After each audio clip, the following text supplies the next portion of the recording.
Hi everybody, Michelle McLuhan here, and I'm bringing you rather a late update on the full moon. But it's not just the full moon, it's actually more about what's happening really as a collective and for the next week or so. So it'll still be valid after the full moon. So it's been pretty much a very intense week for a lot of people. Hearts go out to all of those in KwaZulu-Natal in South Africa, with all the floods, also in parts of Australia, huge flooding. And yeah, many people are in crisis. And so there's a lot of outpouring of love for those people, and also empathy and compassion for everyone who's lost belongings, lost people. This is a time of crisis on our planet in many respects. And this full moon, basically today on the 16th of April, is kind of showing it up in Technicolor in a way, but obviously there are always blessings in the midst of the chaos, in the midst of the challenges that we face. So this full moon is in Libra, which means that it's opposite the Sun in Aries. And that's already a very polarized full moon.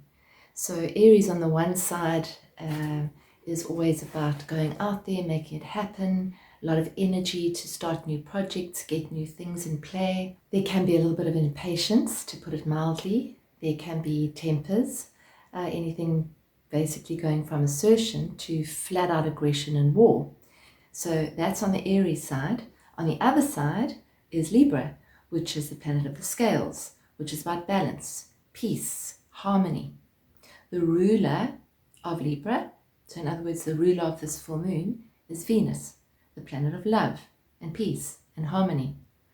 Venus is in the sign of Pisces and has just been joined by Mars in Pisces, and of course Jupiter and Neptune, which we know have been in Pisces for a while and have now come together. So they came together on the 12th and they're still together. So what that really means is there's a lot of energy in Pisces, and it's amplified by this Jupiter-Neptune conjunction. They only come together once every 166 years in the sign of Pisces. So it's a big deal when they do come, and nobody really knows what that means because none of us have ever experienced it since we've been alive. But what it is saying on the difficult or the more challenging side is, if you look at Jupiter, Jupiter means big, amplified, expanded. Neptune means water, confusion. So if you look at flooding, for example, as an outward effect on our planet, big Jupiter, waters, Neptune, big waters, okay, which we're obviously seeing in many parts of the world. In addition to that, though, if you look deeper, it's big emotional waters. It can be a feeling of overwhelm. So if you think about a flood, there's overwhelm. There can be distraction. There's too much water. You don't know what to do with it. It goes everywhere, breaks things down. But those things that are getting broken down need to be broken down. So if we're feeling overwhelmed, if we're feeling exhausted, if we're feeling like we're breaking down, that's because we need to. That's hard for the ego. And on a full moon like this, where you've got the sun, which is in Aries, there's the ego, and then there's that part of us which actually wants to balance that. So this is kind of, it's letting go of what we don't need. It's seeing our patterns and our issues and anything that we've got underneath the surface, those broken pipes, we're seeing them in Technicolor. So full moons can always, or are always, a culmination. It's always where energy builds and builds and builds, and at the full moon it releases. So it is building up to that. It's at 8 o'clock, actually almost 9 o'clock in the evening in South Africa on the 16th. And we feel that full moon energy for a little bit of time after that. The other part of this full moon is that, so you've got the sun and the moon opposite each other. We have Pluto, the planet of transformation, squaring those two. Just about 2 degrees difference. that adds a whole dose of intensity to the equation. It also adds the ability for transformation. What is transformation? Transformation is allowing whatever needs to dissolve, so that something new can be reborn. If we think about the analogy of the caterpillar crawling into the cocoon or spinning the cocoon, and then in that process, the caterpillar dissolves until it eventually emerges as a butterfly. That's the process of transformation. And we often see it as the butterfly coming out. But before the butterfly comes out, there's got to be a dissolving. And when we're in the dissolving part, it can feel very overwhelming, maybe scary. Our fears can come up. So on the one hand, we've got fear, and the other hand, we've got love. And a lot of what we are experiencing right now is feeding into the fear that we already have beneath the surface.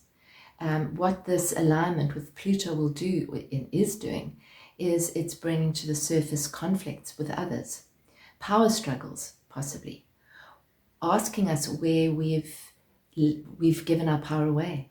To who? To what do we give our power away to? It's revealing the shadow, and most of us don't really want to see the shadow. We want to see the light and bright and cheerful sides of ourselves only, and that's not transformation. And we're in the biggest transformation that probably we're ever going to go through in our lives. This is it. So the way I see it is to be completely present with whatever's arising, whether could be sadness. Jupiter and Neptune together in Pisces can be grief and sadness. There can be that. And there can also be in the process of surrendering, there can be this beautiful peace, and is this beautiful peace that underlies that. I think that what we've got to sort of also look at with this full moon and with what's going on at the moment for all of us is, what are we imbibing? What are we taking in on a daily basis? Because no matter what we're watching, what we're listening to, there's a lot of information out there that is true, and there's a lot of information that's not true.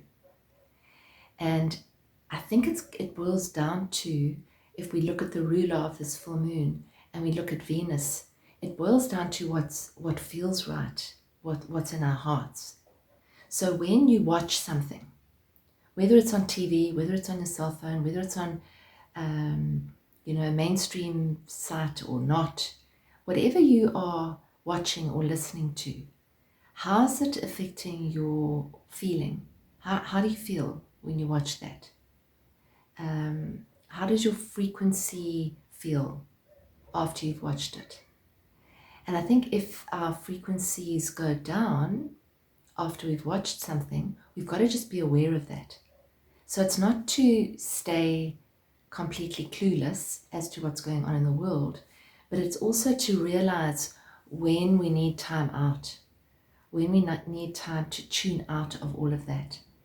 Because as long as we are connecting in with that over and over, I watched an incredible thing earlier by a guy called Tim Wilde, and he sort of suggested, and it completely resonated, it's a bit like a switchboard, you tune out, so you plug out of it and you go into a beautiful peaceful space, and maybe you get into nature, maybe you do a meditation, maybe you get into some creativity, maybe you just sit and chat to a really good friend, and you do the things that nurture you.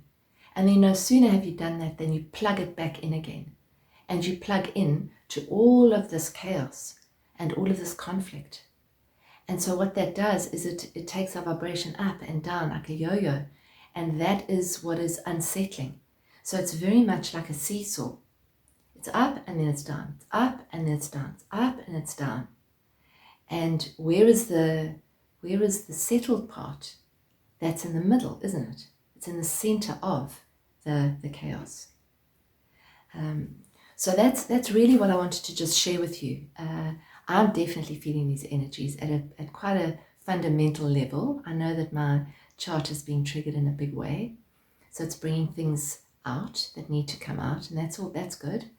And really doing my best not to resist that, but to surrender into it and to say, yeah, this is coming up for a reason. I need to feel it and not exile it, not run away from it, not try and get too busy. So I haven't done this video because I've been overwhelmed with all sorts of other things going on. And I'm probably not going to edit this very much. I'm going to just put it out as is. So forgive me if there's some little boo-boos here and there. It's all okay. And what I did was I pulled a card, which I actually pulled the other day, and it came up again. And it's a card from the Wisdom of Oracle pack by Colette Baron Reid. And the card that came up is Chaos and Conflict. That's the card. It's very interesting. And basically what this says is the essential meaning of the card is disarray, being at cross purposes with one another, the tension of opposites, the value of chaos before order. Now, if you look at the process of transformation, transformation can feel very chaotic, because it is. It's the breaking down of that which is no longer working or no longer necessary. That's what it is. The oracle's message: opposing forces come together to create a turbulent atmosphere.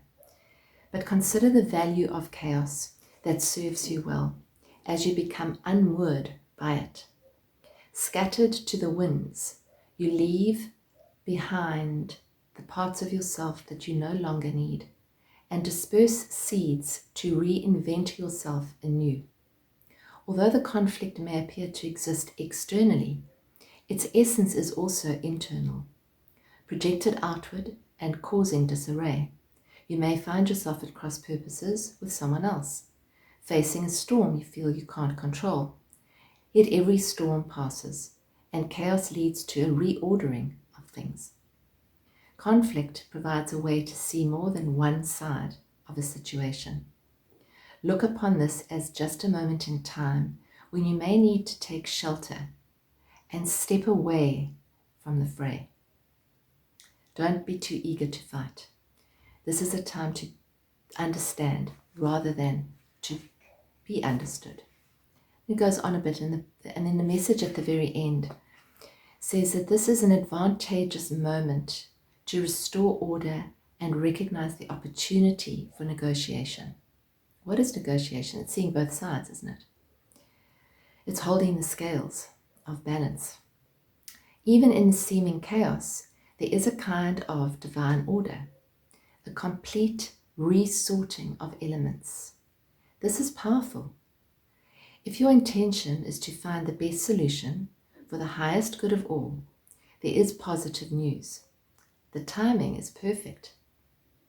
Things are already stirred up, so don't be afraid to jump into the mix. You'll discover everything you need to know about how the situation affects you long term. Be present in the eye of the chaos. This moment is valuable. Don't waste it. So that was very apt for the times that we're actually going through, not just for the full moon, for the full week ahead as we navigate some deep waters. Jupiter and Neptune are together still for a while. And so just to be aware of what's coming up without resistance, without judgment. And you can tell yourself that it's all perfect, even if this is coming up, even if anger or fear or uncertainty or insecurity, even if all of that's coming up, it's all part of our process of evolving into something new. So this full moon really says it. It really describes it. And I think that when there's a polarization like we have now, it enables us to step into the middle, because it's really hectic when you go on either side of it. So that's it from me. I'm not going to go into too much detail. I wish you all a blessed time out. And for those of you who celebrate Easter, blessings on Easter. And stay true to you. Stay in your heart. Do what feeds you. Do what nourishes you. Give yourself some time out. I'm telling myself that too. So with that, I'm checking out for the weekend and wishing you lots and lots of love. Thanks for listening.